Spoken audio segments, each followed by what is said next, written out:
Hi, this is the Cool History 76 channel. Today we're going to talk about history and economics. We want to go back to the New Deal and try to figure out how the New Deal dealt with the Depression, because that's exactly how today's politicians are starting to talk about dealing with the current economic situation that we face here in 2009. Alright, so I want to take you to a little bit of history. Not a lot, we're not going to get too deep in this, but a couple of quotes, just to give you an idea of what the New Dealers believed in.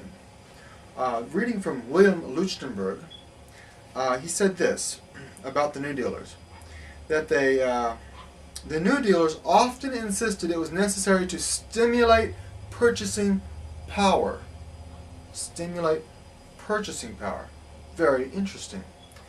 And Adolf Berle said that unless the national income was pretty widely diffused, there were not enough customers. Not enough customers. That's what we hear all day today. And every day we hear them talk about this need for more customers, more consumers. The consumers got to get back out there and spend more money. So what do we need? We need more credit, right? More credit. We have a credit crisis, a credit crunch. People don't have any money, so we've got to get more credit out there. People borrow more money so that they can go out and spend more money, because we need more purchasing power. We need enough customers to keep the plants going, or the factories, right? Well, you know what? I don't believe that this consumer-driven economy is the best kind of economy. I believe that a production-based economy works better. Let me show you what I mean.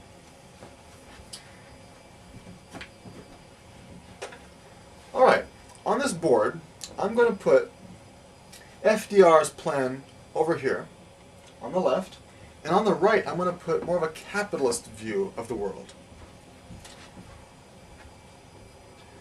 FDR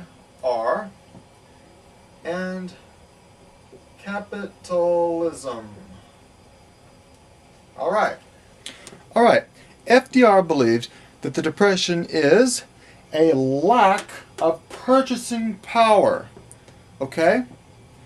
And so in order to get the people spending money, we've got to give them money, right? In order to get the people spending money, we've got to give them the purchasing power. So we've got to give them stimulus checks, right? So the government then gives you a stimulus check. But where does the money come from? The government can't give you anything they haven't first taken from you. So, you pay for the stimulus with your taxes. See how that works? Well, that doesn't make any sense.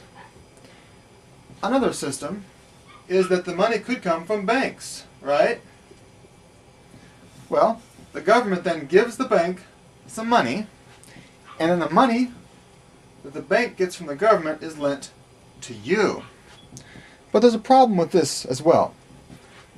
Now, in this bail out the banks theory, you have $10.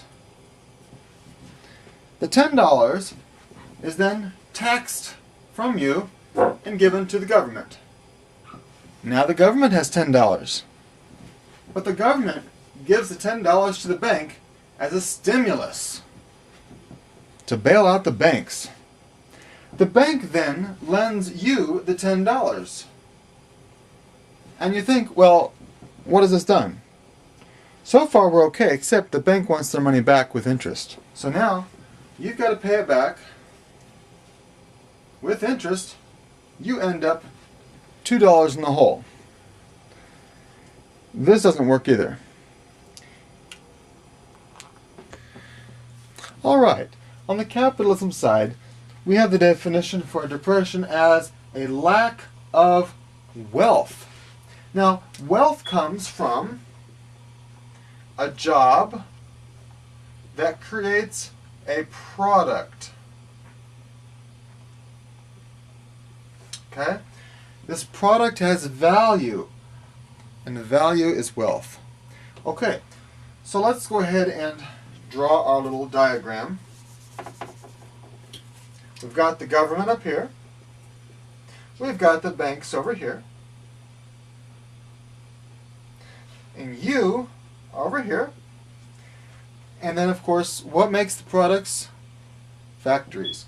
You may not have seen a factory lately. In fact, we don't have one in my town, but we used to have things called factories. Okay? Factories create products that have value. Now, a factory then sells their product to lots of people, and these people out here then pay the factory money.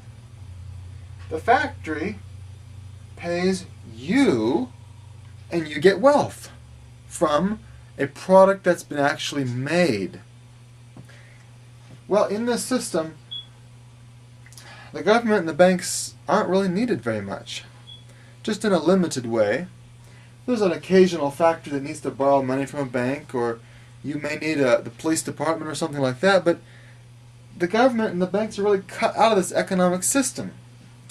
And because they're cut out, they don't like the system too well.